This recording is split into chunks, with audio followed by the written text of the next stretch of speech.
asesinaron o que dispararon o que apretaron el gatillo. Es una deuda que tiene pendiente todavía Estados Unidos con el mundo, claro, porque está clarísimo que el asesinato es de fuerzas movidas por el propio Estados Unidos, porque si no hubieran bombardeado, intervenido y arrasado con el pueblo que hubieran acusado. Por cierto, hubo el intento de acusar a Cuba. Claro. Esa fue la primera maniobra, ¿no? Claro.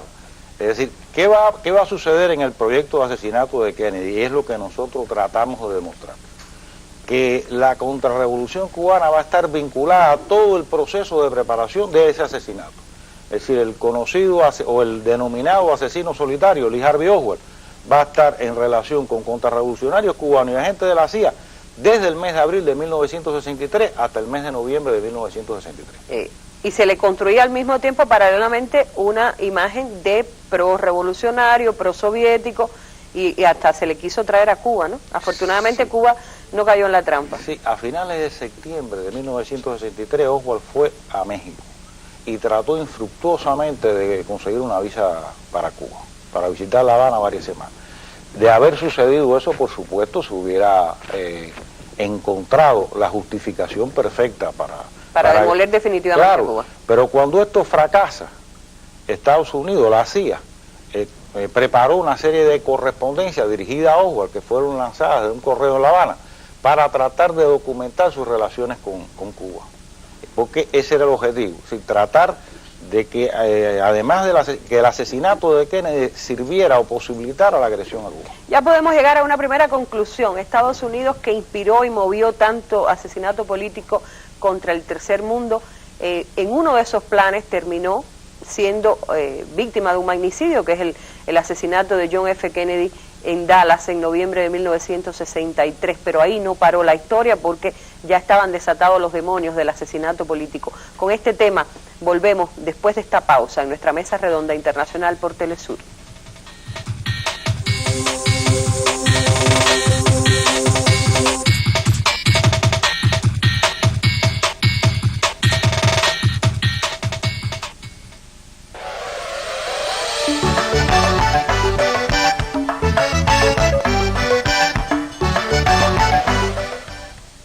Bienvenido a Telesur, miembros de Azocables Venezuela.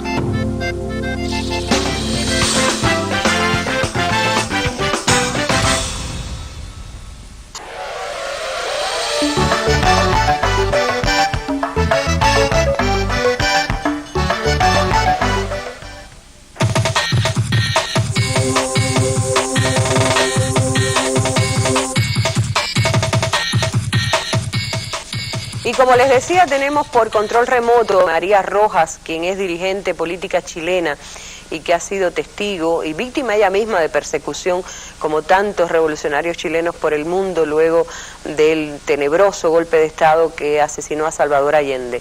Con María queremos hablar justamente de eso, el asesinato político contra el liderazgo revolucionario chileno y lo que ha sufrido el pueblo chileno en relación con este tema. María. Sí, bueno, en primer lugar yo quisiera decir que el crimen político en la escena de mi país no puede ser visto como un hecho casual, como un antojo, como un exabrupto de determinados sectores, sino que fue parte de una estrategia global de dominación que el gran capital y el imperialismo necesitaban imponer en Chile. Es decir, fue parte de una estrategia de violencia que intentó descabezar organizaciones sociales, aniquilar organizaciones revolucionarias, eliminar dirigentes, para así frenar no solo el proceso que venía en curso, sino que cualquier construcción alternativa, revolucionaria de un poder real, de una democratización real de nuestra sociedad. Ahora, el crimen político buscaba, además de todos estos factores, sembrar un profundo miedo en la conciencia de los chilenos, es decir, un miedo imperceptible a simple vista, pero un miedo que quedara tan arraigado que sirviera de freno para cualquier iniciativa, para cualquier desarrollo de dinámica antisistémica. Un rol muy importante en eso lo tuvo la prensa. La prensa fue cómplice de verdaderas estrategias y montajes para avalar gigantescos crímenes políticos como fue la Operación Colombo, donde 119 militantes, dirigentes del MIR aparecieron como muertos en enfrentamientos en Argentina, en circunstancias que todos ellos, que son esas fotos que tenemos ahí, esos compañeros fueron detenidos, torturados. Yo vi personalmente a muchos de ellos en casas de tortura y aparecieron dos publicaciones, una en Argentina, el diario Lea, y en Curitiba, Brasil, el O Día, donde dijeron que habían sido caídos en enfrentamiento, cuestión que es absolutamente falsa.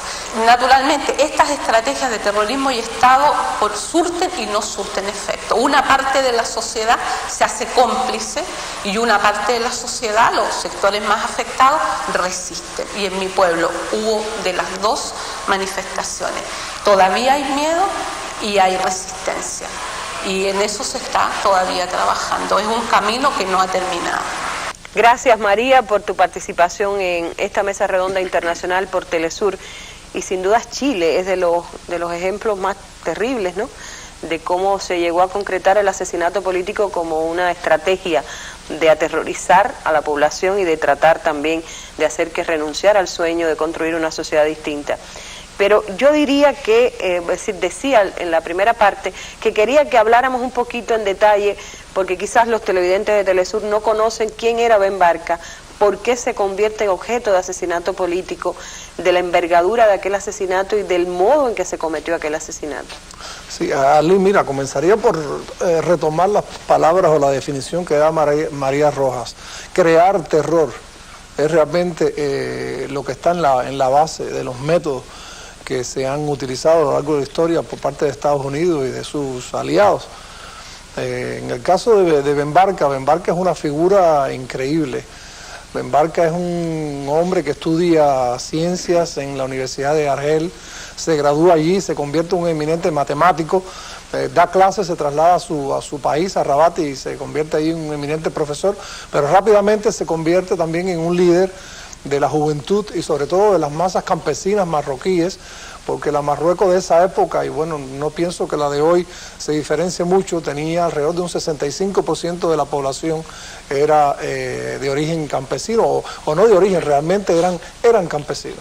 Ben Barca se convierte rápidamente en un líder estudiantil, a pesar de que él era profesor desde su cátedra como profesor, y se convierte también en un líder campesino.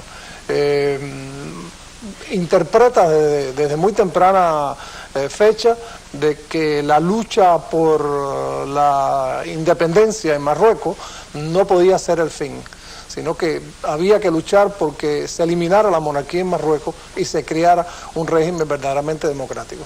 Por eso es que la vida y la lucha de Mehdi Ben Barca se divide en dos etapas. La primera etapa es la lucha independentista que se desarrolla en dos frentes, porque en el caso específico marroquí no solo hay que hablar de colonialismo francés, sino que también en el norte del país era una zona, un enclave colonial español.